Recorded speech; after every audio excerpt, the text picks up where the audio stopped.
Hello, welcome student. So ready? We'll start now the next part of the same chapter solution.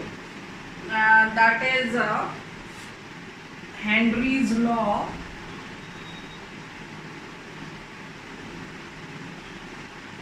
This is for a solution of a gas in a liquid.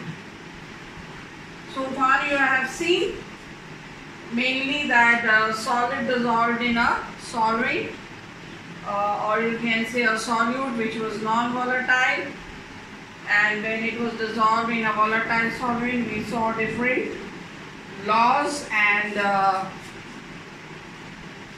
the methods by what you can calculate relative molecular mass of the solute. And so that part of the chapter is finished, and so now this is the another part of the chapter, this another part of the same chapter, that is for the gas when it is dissolved in the liquid to give you a solution, that is Henry's law. So mainly it is your solubility of a gas. So you will see the factors on which the solubility of a gas depend. First is its nature. Its nature,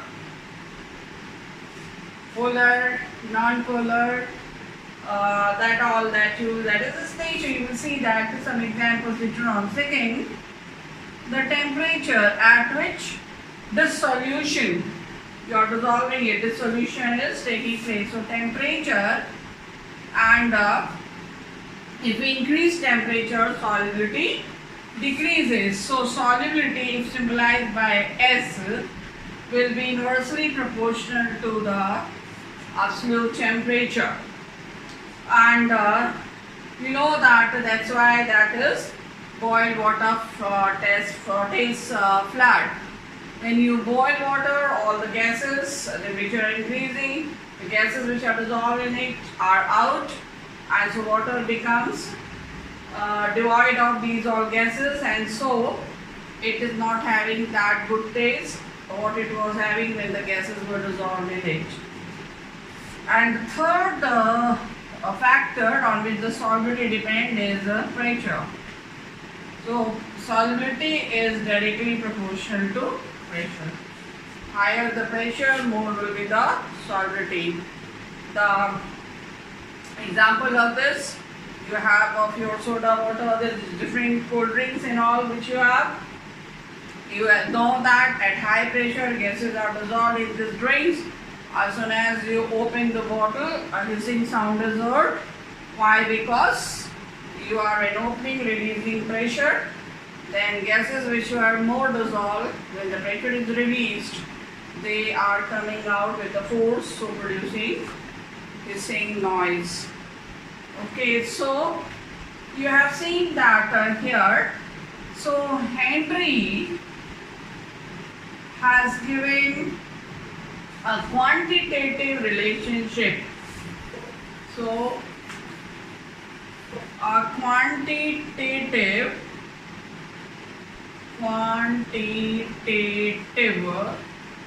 relationship is established by Henry between what? Pressure of the gas and its solubility. So this relationship we will see here, and so we'll go for the definition of Henry's law. So I'll give you the definition. Is the amount Henry's law states that statement will be there. So the Henry's law states that the amount of gas dissolved in a liquid that will be said to be solving to form its solution is proportional to the or directly proportional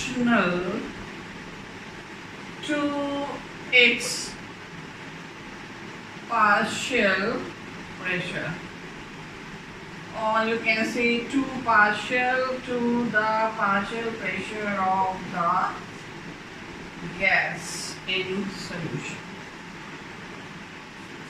at constant temperature, because you know temperature will change, solubility will change, so temperature has to be constant. So amount of the gas which is dissolved in a solvent so that you are obtaining a solution. This amount will depend how much is the partial pressure. Why partial pressure? Because there will be some pressure of the solvent also in the form of vapor. So it will depend upon the partial pressure of the gas in solution or of the gas on the surface of the liquid. That is, so learn these all things. And now here, amount, in some of the definition, this amount is what? The solubility.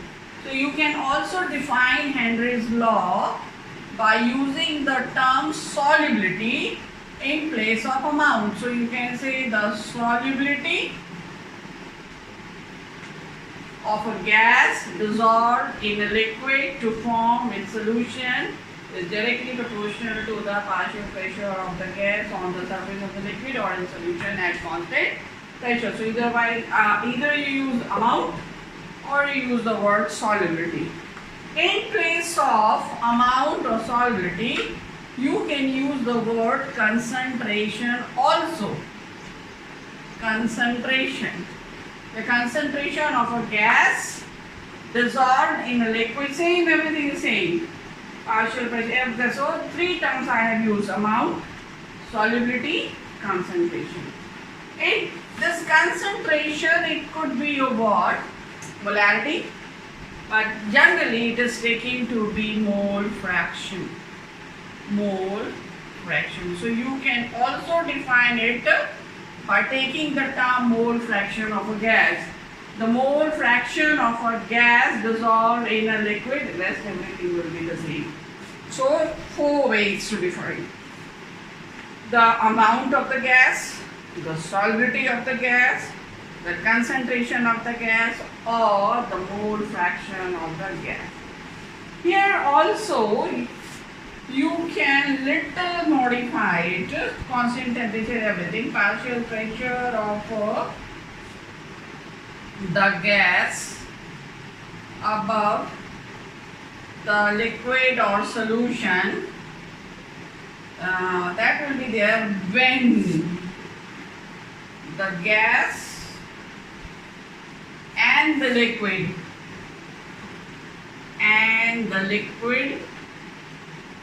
molecules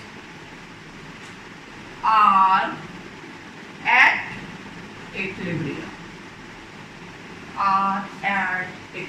This you can also add as definition: at constant temperature. So little more modification.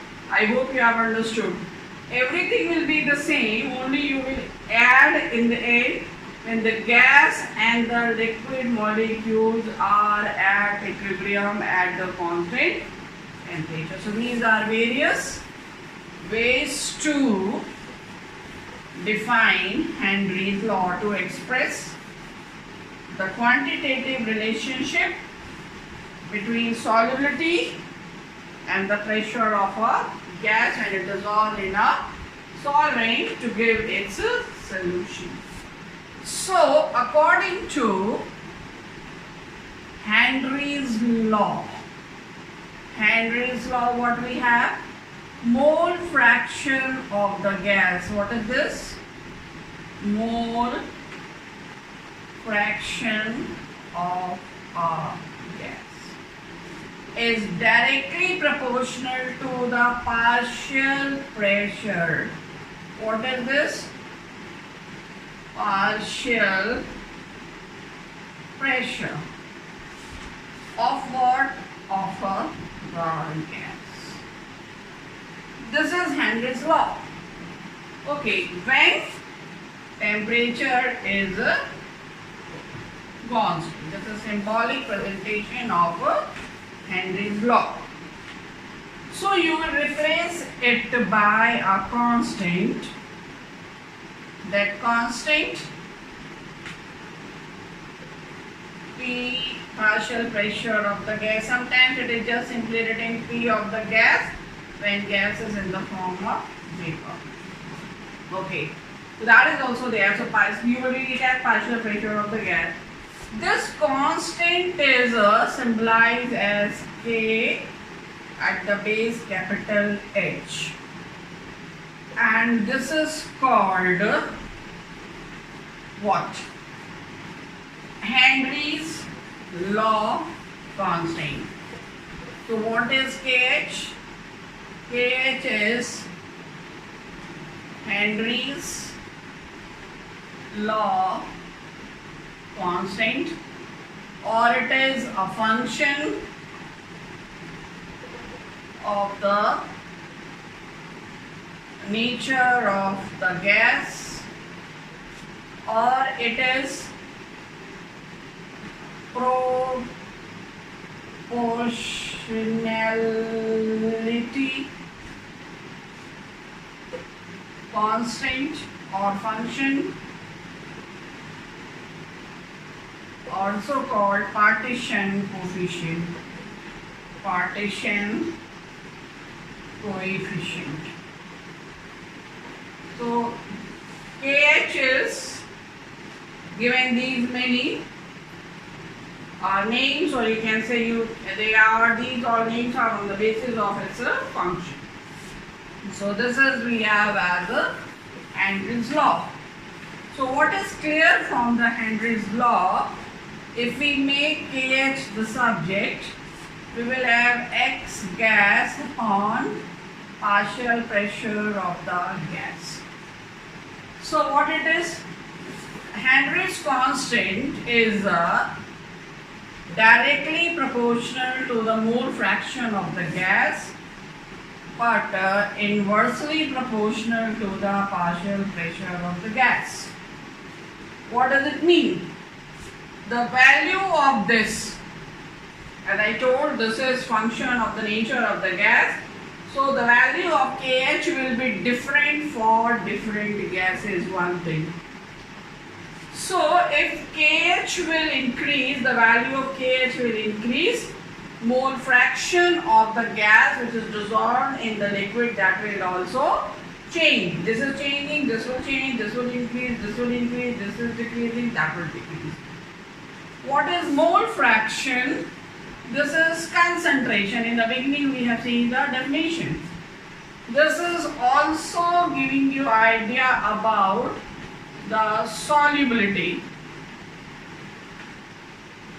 This is also giving you idea about the amount. So amount of the gas which is dissolved in the liquid to give its solution will depend upon what? Its KH. So if you are given value of KH of different gases, so you can compare which is more soluble in a given solvent at that particular temperature. Like for KH is you are named gases A, B, C, D. No name is given particular what they have, their name, and the KH values are given. So suppose this A is having highest KH value in water at constant temperature. It means A is most soluble. So if the order of KH is this much, it means their solubility order is also this. A is most soluble, D is least soluble. So this is the significance of this knowing KH, that you can know the solubility of a gas in a liquid, in a solvent at a constant temperature. At the same time, from this we can also know that this is inversely proportional to the partial pressure of the gas. If the gas, this value is if high, It means partial pressure is low. The gas is having lower pressure. Okay, so this is lower pressure or opposite. They are opposite to each other. So you can relate these all.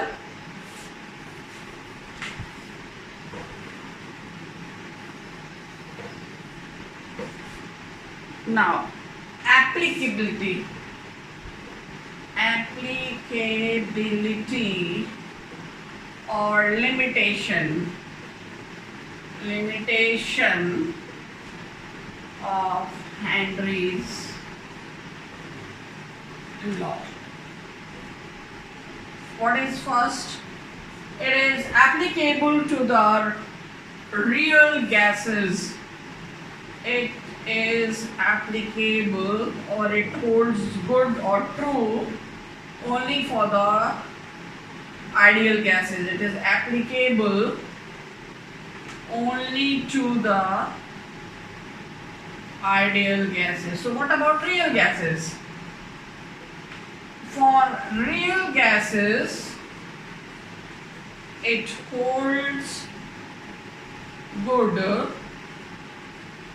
when pressure is very low. We have seen KH is inversely proportional to partial pressure. Yes, if this is low, what will happen? The law will hold very good for the real gases, because at low pressure real gases, they approach what? Much closer behavior to the ideal gases. The second limitation is it is applicable when the molecules are at equilibrium. Means gaseous molecules are in equilibrium with liquid. So this is solute and this is solid. This is the second condition. And the third condition for this law to hold good is what? Its behavior with the solvent. First, if it is undergoing, it means gas is undergoing a chemical reaction with a solvent. For example, you know very well ammonia combines with water and gives you ammonium hydroxide. A new compound is formed. Okay, so it is this law is limited when they should not undergo any reaction. When gases they undergo any reaction, Henry's law cannot be applied. So gases must be free from reacting with the solvent. They shouldn't undergo chemical reaction. Then the second example of this, if a gas undergoes dissociation in the solvent. If it undergoes in dissociation, then Henry's law will not be holding good. So, dissociation example, if you take hydrogen chloride gas, hydrogen chloride gas. If you dissolve this in water, this is your solvent, you will have hydronium ion, 1H ion from here will be combining to give hydronium ion and chloride ion. It has undergone dissociation. So when it has formed ammonium hydroxide, means ammonia dissolved in water, ammonia being solute, dissolved in water which is solvent, formed ammonium hydroxide, chemical reaction took place, and the law cannot be applied. When this gas, which is a solute, dissolve in a solvent like water and is getting dissociated to give design, then also Henry's law cannot be applied. It will be a failure. So here ends your Henry's law. Now the next topic I'll start.